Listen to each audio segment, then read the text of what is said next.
In this video, I'm going to give you 3 ways to rebuild your freedom, because I hope you realize the American dream that we were sold, it doesn't exist anymore. I'm talking about the work hard, stay loyal, get rewarded American dream. The one that used to mean something. You know, it had people staying in their jobs for over 50 years and getting that Rolex watch at the end, and being able to afford a house and take proper care of their whole family. That American dream. Now, it just means overtime with no pay, being made to feel guilty for taking a day off, or even taking vacation days that are owed to you. It means barely keeping your head above water, and for many of us, it means living paycheck to paycheck, especially when you have medical bills to pay. And if you're in healthcare, you feel it even more. You're healing everyone else while your own body is screaming for rest. You're giving your all to a system that wouldn't notice you if you disappeared tomorrow. I know because I was there too. I remember those days. Years, in fact. As badly as they said they needed me and couldn't do without me, they still made my life miserable. They complained each and every time I took my vacation days and told me that I had to make myself available even while I was away. I'm sure you've heard it said that people leave managers, they don't leave companies.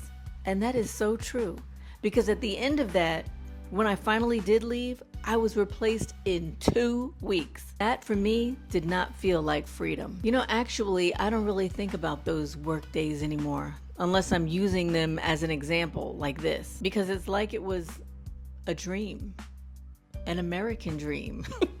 But I do know that I worked 12-hour days. I commuted over an hour to work in the mornings. By the time I stood up, it hurt to put pressure on my legs to even walk. And then by the time I got my body going, I had to walk up some stairs, down the hallway to my office, and I still smiled on my way down the hallway, and I waved at everybody, good morning to everyone, and nobody knew, unless I told them. And it would literally take a couple of hours at least for the pain to subside. Some days throughout the day, it would get even worse, especially sitting in my office chair. In fact, one day, the pain was so bad, I was at work, and I went on my phone to Facebook Marketplace, and I found somebody that was close by who I could purchase a new chair from. This chair was supposed to be ergonomically correct, so I immediately went over there, I stuck the chair in my car, and I brought it back to work. I had the custodian bring it upstairs to my office. And the thing is, it seemed like it actually made a difference for about a minute. And then the pain started up again. And let me tell you, that was just in the morning. I still had the whole day of work to go through, the 12 hours, and then go home in the evening. I had to go through bumper to bumper traffic also, and that was grueling. Because one night, on my way home from work, I was involved in a hit and run.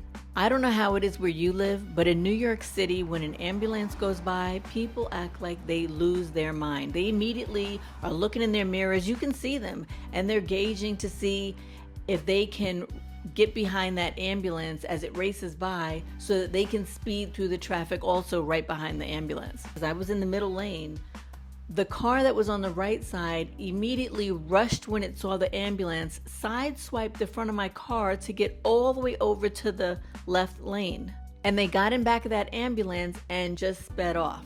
Well, needless to say, the right side of my car was damaged. I mean, there was a literal hole in my car. I did get a picture of the driver's license as the guy rushed away. But do you think that the cops did anything to protect me when I pulled off at the nearest police station? No.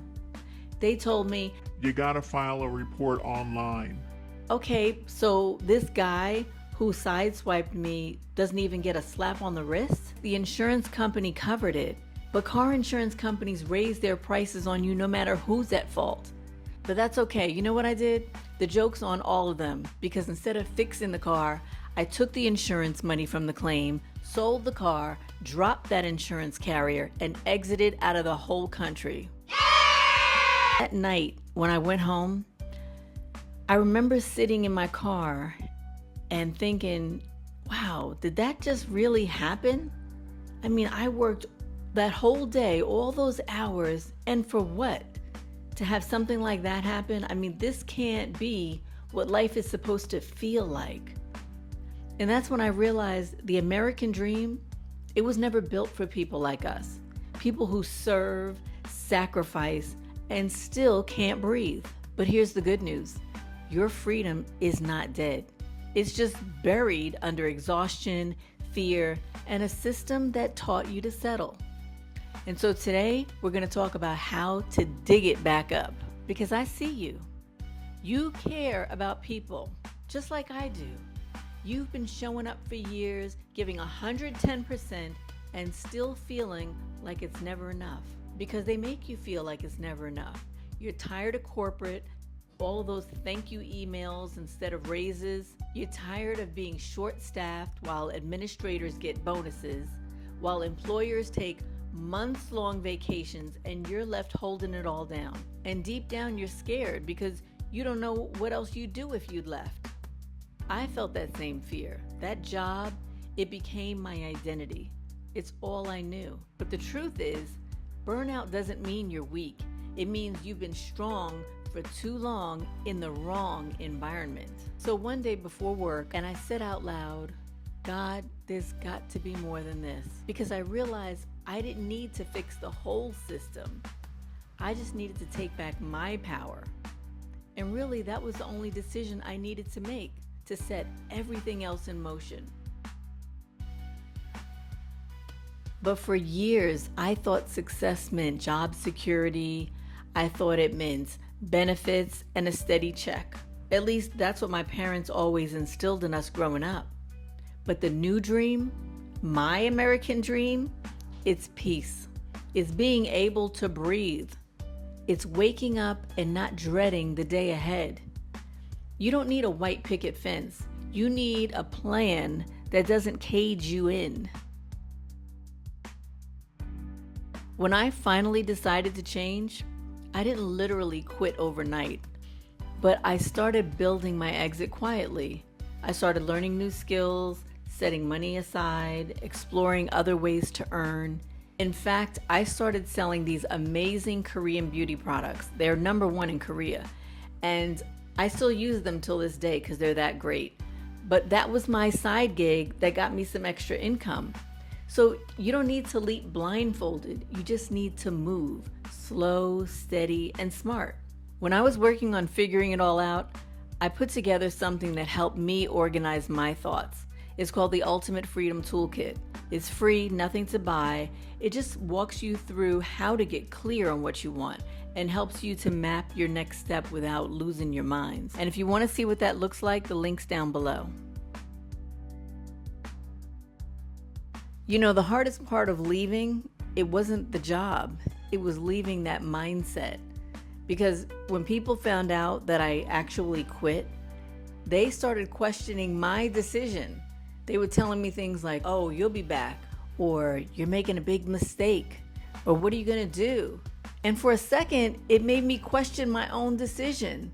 And then I said to myself, well, what if I fail? What if they're right, that I'm making a big mistake? But you know what? Me staying stuck was already failing.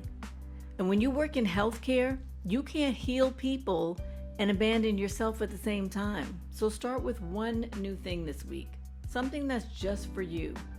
Read something that inspires you, take a walk without checking your work messages, and just remind yourself that you're more than your badge that you wear.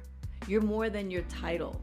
And I don't care how long you went to school, you could have gone all the way. It doesn't matter. These steps are important when you're making or considering an exit plan. And listen, I know it feels scary. You've built your whole life around helping others. But what if your next chapter is about helping yourself too? The American dream might be dead, but your dream isn't. It's just waiting for you to believe that you deserve something better. So start small, take one step toward peace, purpose, and freedom.